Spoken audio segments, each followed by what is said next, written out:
Mardol's name possibly comes from Saxon, meaning the Devil's End, referring to the end of the town's boundary on the Welsh side. The now closed Marble pub had a sign with a devil throwing a rock and a devil's limit written underneath.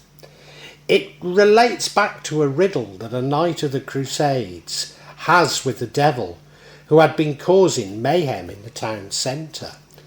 The knight had the head of King Solomon in his bag, and he gave the knight the answers to the devil's riddles, and subsequently wins the battle, condemning the devil to live his life in Wales, never to come to Shrewsbury again.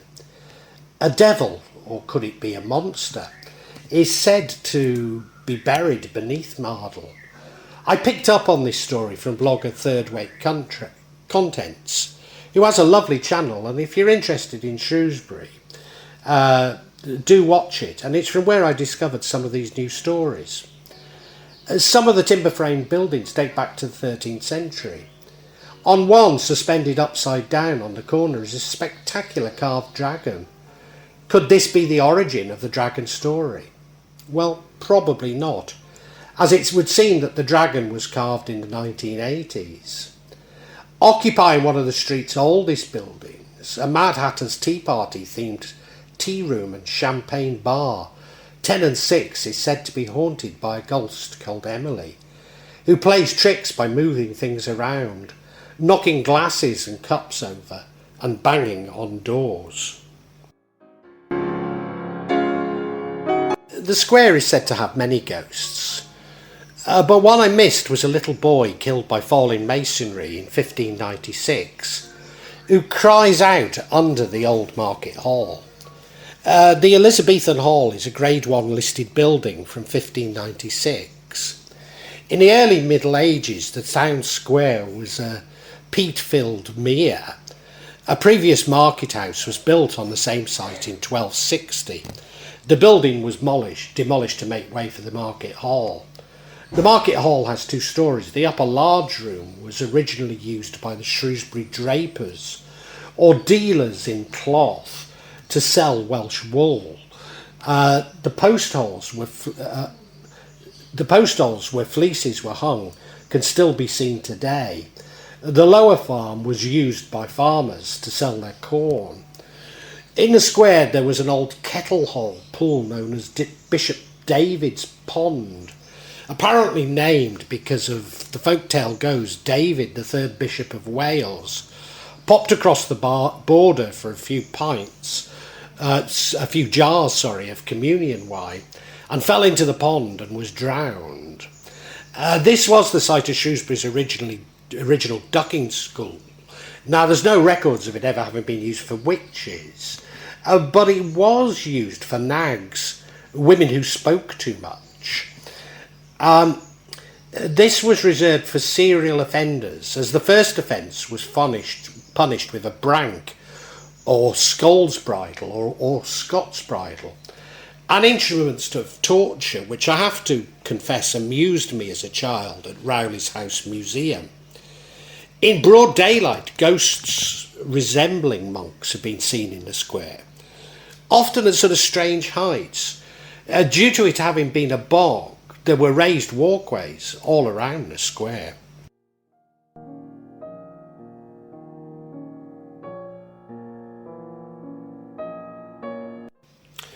On Fish Street is a building known as Granny's Flat, where the ghost of an old lady has been moving furniture since the 1990s. The Prince Rupert Hotel has had many ghost stories, but 2 additional ones worthy of mention include: at the entrance of the hotel's Chambers restaurant, a hotel guest once saw a sleeping soldier floating in midair. In the 1980s, a medium was staying at the hotel. He said that he saw a maid called Martha and could be found going down the spiral staircase to the kitchen, and that she had heard gunshots. When it was developed by a new owner, a spiral staircase leading to the basement was discovered, which led to an old kitchen.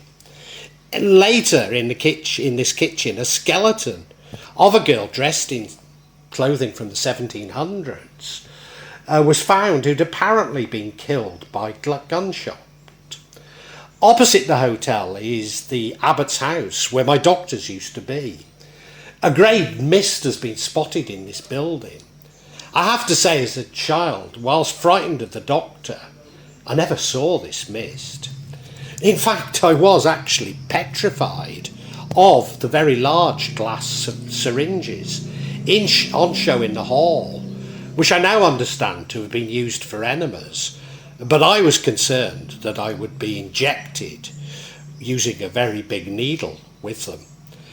Just down from my doctor's is Lads and Dad's Barbers. A figure in black has been spotted, maybe of Victorian origin, which simply vanishes.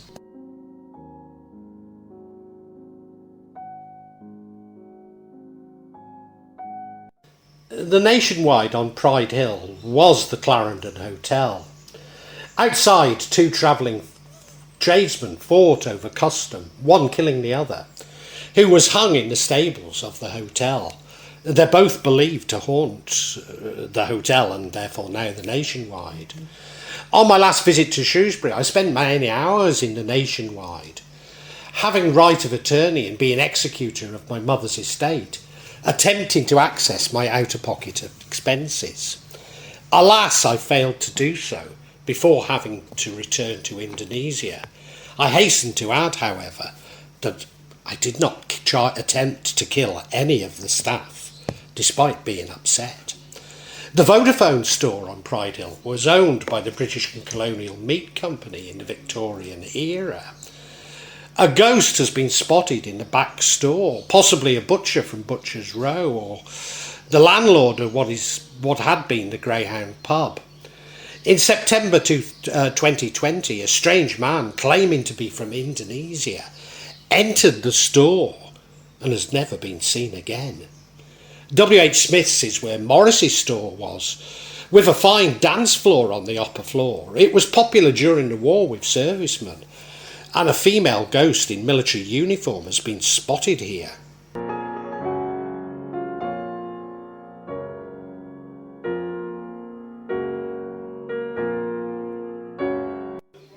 Further along on Castle Street is now H&M, but this was the Raven Hotel.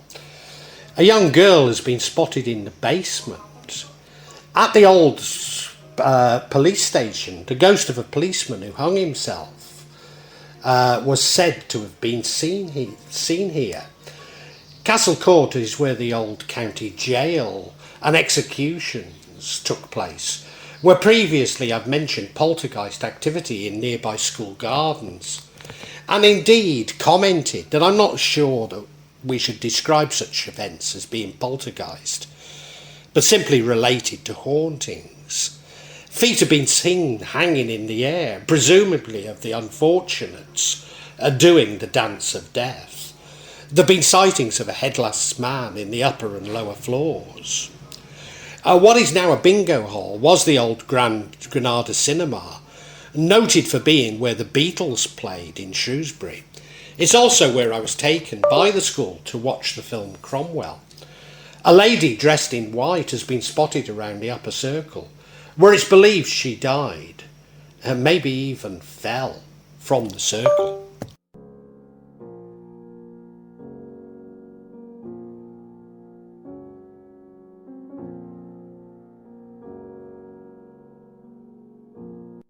I previously mentioned that it is in the Yorkshire House where I coined the name Modern Soul on Good Friday in 1980. And it has Halloween decorations up all year round. But I could find no mention of a ghost. And nevertheless, I do find that ghostly figures have been spotted. Apart from the wraith signalling death, the old RSI is also said to have a ghost of an old man called Fred, who's been seen in the basement. Apparently it was a soup kitchen for the poor, and he's looking for his soup. I used to visit my father in the RSI when he was operated on for peritonitis, but was too concerned about Dad to spot Fred queuing for soup. I've also previously mentioned the smell of smoke from Old House on Belmont, speculated to be from the burning of a Catholic family, despite there being no evidence of this. It would also seem that there were several other ghosts, including a man crouching at the top of the stairs who disappears. Other times he's simply heard by his footsteps, but sometimes the smell of bacon. Could this be the burning smell I previously commented on? There's also the sighting of a woman looking through a bay window, speculated to be Mary Queen of Scots. She is seen walking through the wall to where an old chapel had been. Certainly George Talbot, Earl of Shrewsbury, was responsible for Mary, and she stayed at one or other of the Shrewsbury's estates. But this was largely at Tutbury Castle in East Staffordshire.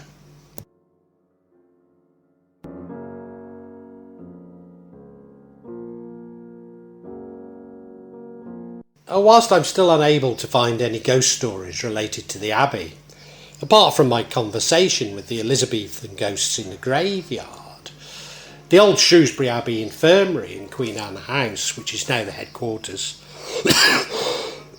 of the Shropshire Wildlife Trust, members of staff have reported a feeling of being watched, especially when working in the building at night, and there are sometimes unexplained noises. Paranormal investigators have picked up on some spirits being in the building. The Dun Cow is famous for its cavalier ghost, but I also find that it's reputedly haunted by a monk. Hardly surprising, being opposite, well, certainly where the Abbey was, and not far from where the Abbey, what standing of the Abbey still is. It was built by Roger de Montgomery in around 1085, and making it one of the oldest in Britain. In 1980, Mrs. Hayes, the landlord's wife, awoke to see a hooded monk in her bedroom, bent over the cot of her infant daughter. The habit was described as having dots of bright colour on it. The monk was seen by the daughter 2 years later, and she screamed as she awoke to find him there. The ghostly monk was also seen by Mr. Hayes, and apparently some visitors have seen the shadowy figure passing through walls there. Shelton Oak, also known as Owen Glendower's Observatory or the Glendower Oak, was a veteran oak tree near Shrewsbury. It's rumoured that the great oak at Shelton is the oak tree mentioned in a document from the time of Henry III, who reigned from 1216 to 1272. The oak said to have been climbed by Owen Glendower to view the Battle of Shrewsbury in 1403, from which the alternative name derives. In later years it became renowned for its hollow trunk, which was variously described to accommodate 20 people, 6 sitting for dinner, or an 8th person quad-wheel dance. The tree had fallen by 1940, and its remains removed in the 1950s to facilitate improvements to the new adjacent road junction. The nearby Oak Hotel is where I used to run the legendary Modern Soul Nights with Dave, Andy and Kipper, who we DJ'd using the tag the Shrewsbury Collective. I have to say this is somewhat unlikely, as Owen Glendower was fighting in Carmarthenshire at the time, but he may have sent scouts to Shrewsbury, although it's also said that he was unaware of the battle. Indeed, had he joined in the battle, the rebels would surely have won, which would have ceded Wales to Glendower. This is my name tree, she said. Do you know the old belief about name trees? If the tree dies, you die. If you sicken, the tree withers. If you desert it, a curse falls. Mary Webb, the name tree.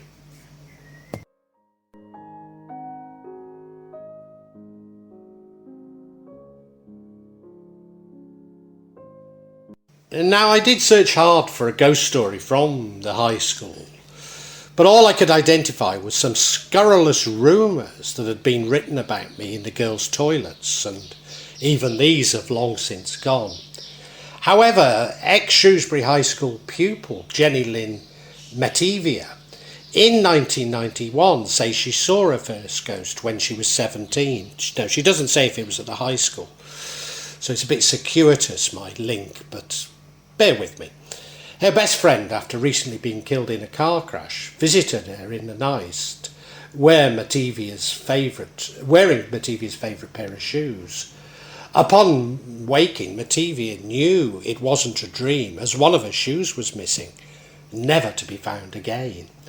A decade later, a spirit came back after Mativia survived an automobile accident herself, climbing unharmed from the totaled vehicle. She would be woken in the middle of the night, visited by spirits, asking her to give messages to their still loved ones. Shrewsbury town and Hercules was tired of the streets that could not end up nor down, tired of the quarry through seats may be hired of Shrewsbury town, tired of the tongues that knew not his renown, tired of the quarry's bylaws so admired by the Salopian and Sunderland clown, weak as a baby and in likewise attired, he leaned from his club, frowned at last a frown, and from the ineffable boredom so expired in Shrewsbury town. And that was Wilfred Owen's roundel.